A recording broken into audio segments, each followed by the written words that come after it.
Hello friends, welcome to Pimpalkar academy और मैं हूं हर्षा पिंपलकर। तो इस वीडियो लेक्चर में हम डिस्कस करने वाले हैं ईश्वर विज्ञान।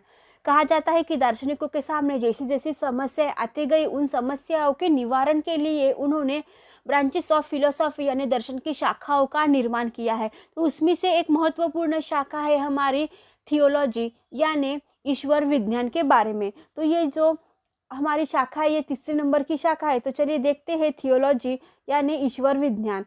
थियोलॉजी का अगर अर्थ हम अगर समझे तो थियो यानी क्या होता है, गॉड यानी ईश्वर, और लोगोस यानी स्टडी और साइंस कहा जाता है। तो इनमें ईश्वर विद्या या ईश्वर विज्ञान इसका जो प्रयोग है दो अर्थ में होता है।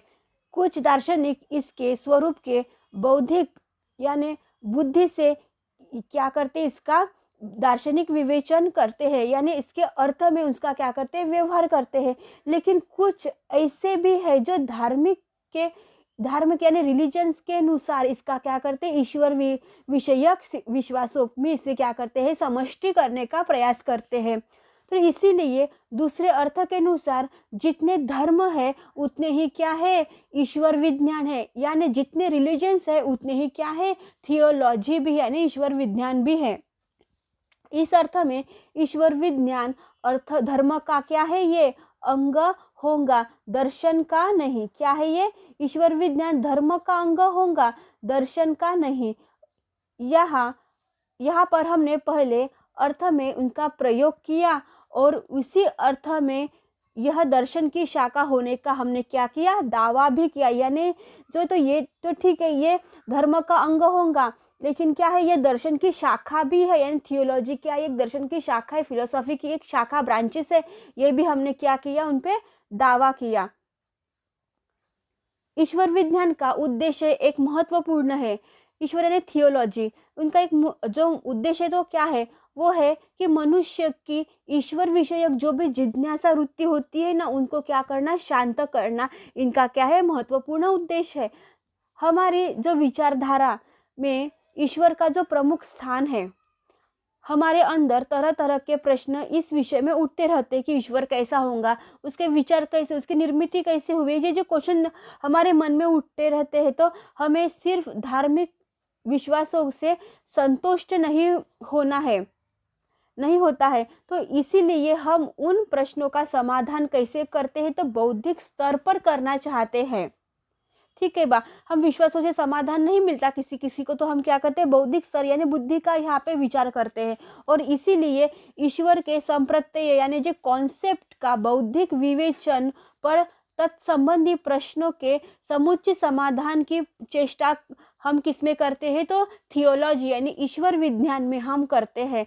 तो यहाँ पे हम कैसे क्वेश्चन पूछते हैं, तो इस प्रश्न के ये है कि ईश्वर का अस्तित्व है क्या, नहीं है या नहीं, यदि है तो उनका प्रमाण क्या होगा। अगर ईश्वर है तो उनका क्या होगा, प्रमाण कैसे होगा, वो कैसे दिखते होंगे, वो कैसे होंगे, उनकी सृष्टि कैसे निर्मित की होंगी, ईश्वर कैसे दिखाई देते हैं, इनका क्या है, ये प्रमाण है। यदि नहीं तो क्यों नहीं, यदि है तो क्यों नहीं, अगर नहीं है तो क्यों नहीं। ऐसे प्रमाण यानी क्वेश्चन हमारे क्या करते हैं, बुद्धि में बौद्धिक स्तर पे उठते रहते हैं। तो यदि ईश्वर है तो उसका स्वरूप क्या है, क्या कहा, अगर ईश्वर है तो उसका स्वरूप क्या है, और ईश्वर और विश्व में क्या संबंध है। ऐसे जब क्वेश्चन पढ़ते हैं तो इसकी पढ़ाई हम किस में करते हैं, थियोलॉजी यानी ईश्वर विज्ञान में हम करते हैं। ये महत्वपूर्ण दार्शनिकों के जो भी शाखाएं इन्होंने निर्माण की है, एक महत्वपूर्ण शाखाएं हैं,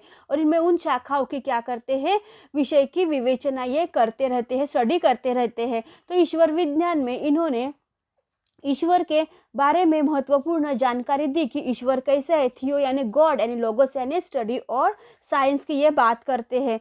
तो फिर ये धर्म का तो अंग है, दर्शन का नहीं। लेकिन पहले इसमें हम दावा करते हैं कि ठीक है बा, प्रयोग किया हमने, ये धर्म का अंग है, लेकिन ये क्या है, दर्शन की शाखाओं का भी हमने क्या किया, इन पे दावा कर दिया। और इसीलिए जो थियोलॉजी है, ईश्वर विज्ञान का उद्देश्य क्या है, तो मनुष्य की ईश्वर विषयक जिज्ञासा को शांत करना। जो भी जिज्ञासा उत्पन्न होती है तो इनको क्या करना है, शांत करना इनका उद्देश्य है, किसका, ईश्वर विज्ञान का। तो इनके जो महत्वपूर्ण क्वेश्चन है, अगर ईश्वर का अस्तित्व है तो क्यों नहीं, कैसा है, कैसे उनका स्वरूप है, इन सभी क्वेश्चन के उनके क्या करते हैं, जो आंसर ढूंढने का काम किसमें होता है, तो थियोलॉजी में किया जाता है। तो इस वीडियो लेक्चर में बस इतना ही friends. Thank you for watching my video friends. और हमारे वीडियो को ज़्यादा से ज़्यादा लाइक करें, शेयर करें और सब्सक्राइब करना ना भूलें फ्रेंड्स। Thank you.